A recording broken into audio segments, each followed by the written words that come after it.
Hi there, this is Tim from PC Gamer, and today I am playing Hearthstone against a bot. This is a courtesy of our friendly neighbourhood botter. He goes by the name of Jones. I don't think it's his real name. I found him on Reddit. He was talking in a thread about botting, about how he'd been botting for a long time, and I said I know I'd played plenty of bots before on the Hearthstone ladder, but I wanted to kind of get first-hand experience of playing one and speaking to someone who ran one, and this was the game we used to test it out. And he told me beforehand he was going to play as a Zoo Warlock. So I built this kind of priest deck using Tom the Intern's account, which I'm playing with here, to take on his bot. And what you're going to see in this video is several ways where you can tell very quickly indeed that you're playing against a bot.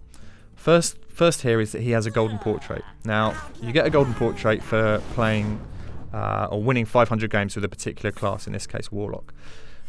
Obviously you can do that legitimately, and you'll bump into plenty of people who have got them legitimately. But oftentimes if you come up against someone who's kind of way down the ladder but has a golden portrait, that's your first clue to be suspicious. He's had a pretty perfect opening as Zoo there, double flame imp. How's my luck? So my poor old zombie chow's about to get killed. The next thing to really look out for is the lack of the red targeting arrow, which he'll use to kind of show spells being aimed at your minions or his creatures trading into your creatures. If you don't see the targeting arrow, that is a dead giveaway. That's the most obvious thing. There you can see my arrow going to his face, and then me heal myself. But watch him play here. You won't see anything of the sort. But you'll sometimes see like the bot like kind of highlighting minions or its hero power or your hero power. There you go, just before he makes the play, but no arrow again. And the other thing you'll be able to see, especially when he's got a few more minions out on the board, and another classic giveaway for a bot, is he'll make moves with a kind of rhythmic gap between them. So he'll kind of play a minion, space, play a minion, and the gap between the actions will always be the same, because I guess that's how computers work, and they haven't bothered programming any kind of irregularity in there. Although I think from speaking to Jones the bot, it would be pretty trivial for them to do so, and he's kind of surprised they haven't done more of that. And you'll probably find, once you've seen those things, you'll be able to notice very quickly when you're playing against a bot. They tend to be the same sort of classes anyway. The most common ones used by the botting programs and players tend to be Warlock, tend to be Druid, and some Shaman. Shaman's pretty common. And all three, it's because they can play minions fairly logically, trade efficiently, just look for value all the time. They're not having to make complex decisions like you would with, say, a Miracle Rogue deck. They just kind of go for value the whole time, which isn't to say they won't make some weird misplays. Jones was telling me that they have trouble dealing with the new Nax cards, and the proliferation of death rattles can confuse them. They don't really understand how things like Kel'Thuzad work.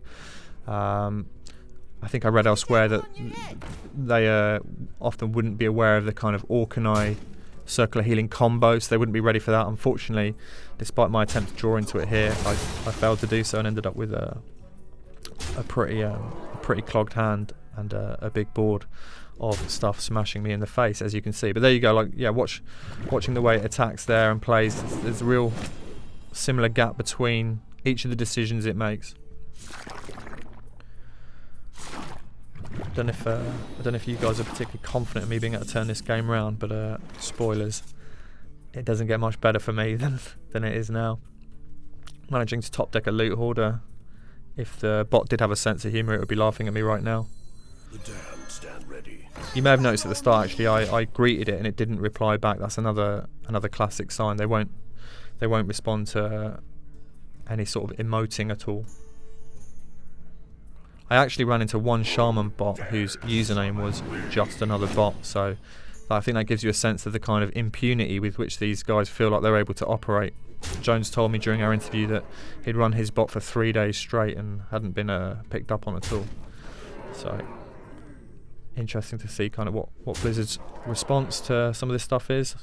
Botting something they've talked about and mentioned they know it's a problem, but kind of yet to see much evidence of how it's being fixed. So right here, just about the only thing that even gives me a sniff of a chance of staying alive in this game is going to be a Holy Nova. And when you know it, there it is, straight off the top of the deck. It's going to delay my inevitable death by about a turn or so.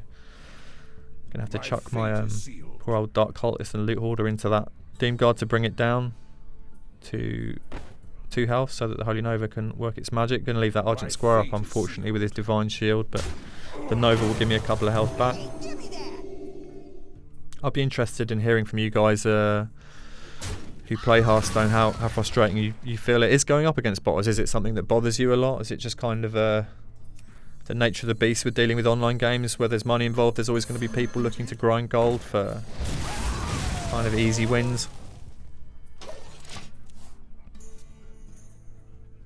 During my discussion with Jones, he told me that he would kind of just leave the bot running overnight, and he would use it in a season to kind of grind up to rank 5, and then he would begin playing himself, because he did tell me he loves playing Hearthstone. He just doesn't like having to grind for the gold to complete his card collection, or having to grind through the kind of lower ranks of the ladder. So